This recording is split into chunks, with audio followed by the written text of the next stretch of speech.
Et bonjour, j'espère que vous êtes en excellente forme et si c'est pas le cas, ça tombe bien parce que c'est une vidéo en lien direct avec la forme, avec votre énergie. Est-ce que vous avez une personnalité à risque de burn-out? Est-ce que vous pensez que vous êtes une personne qui risque le burn-out? Alors, cette semaine, j'ai donné une formation sur l'anticipation au quotidien, agir face à la pression au quotidien, comment faire pour anticiper et agir face à la pression au quotidien. Et avec cette thématique-là de formation, il arrive très régulièrement qu'il y ait des personnes qui soient en risque de burn-out ou qui ont déjà fait un burn-out.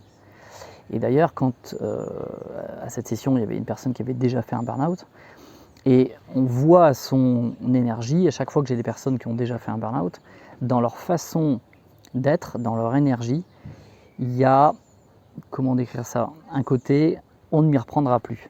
Voilà, c'est ainsi l'être humain, dès qu'il a eu une douleur suffisante, eh bien, sa motivation est complètement différente pour pouvoir prendre soin de son quotidien et de son énergie.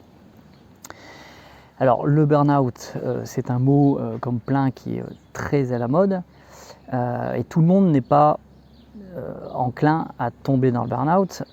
Souvent on parle d'épuisement, mais le burn-out, c'est pas juste un épuisement.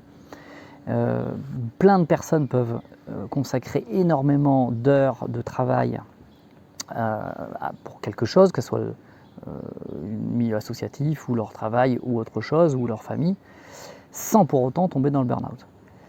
Non, pour aller jusqu'au burn-out, il faut aller jusqu'au sacrifice.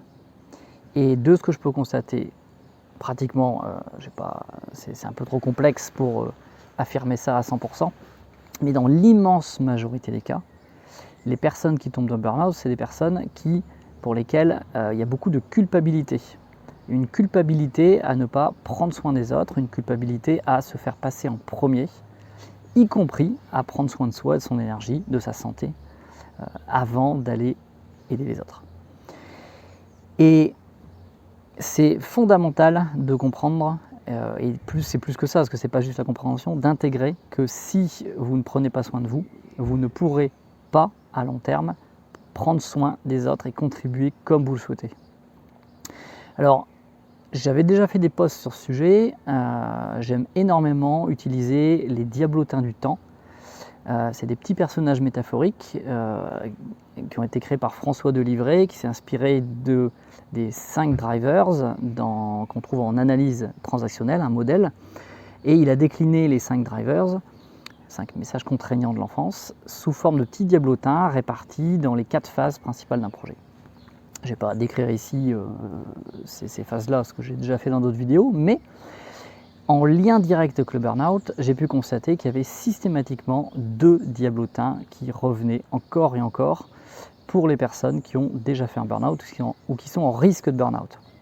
Donc ce que je vous invite à faire, c'est d'aller cliquer sur le lien que j'aurais mis soit dans le post, soit en commentaire de cette vidéo, pour faire un petit test.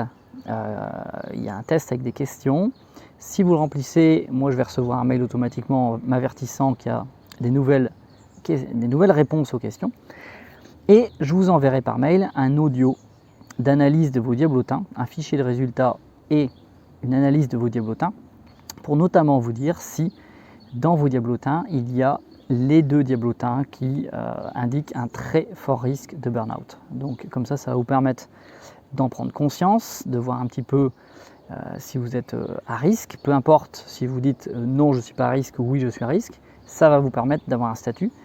Et puis en fonction des diablotins que vous avez, je vais pouvoir vous faire un petit audio qui vous donnera des éléments clés pour instaurer un premier pas, un petit pas pour prendre soin de vous. Je vous souhaite une excellente journée, une très belle semaine et encore une fois, priorité numéro 1, c'est vous. À bientôt.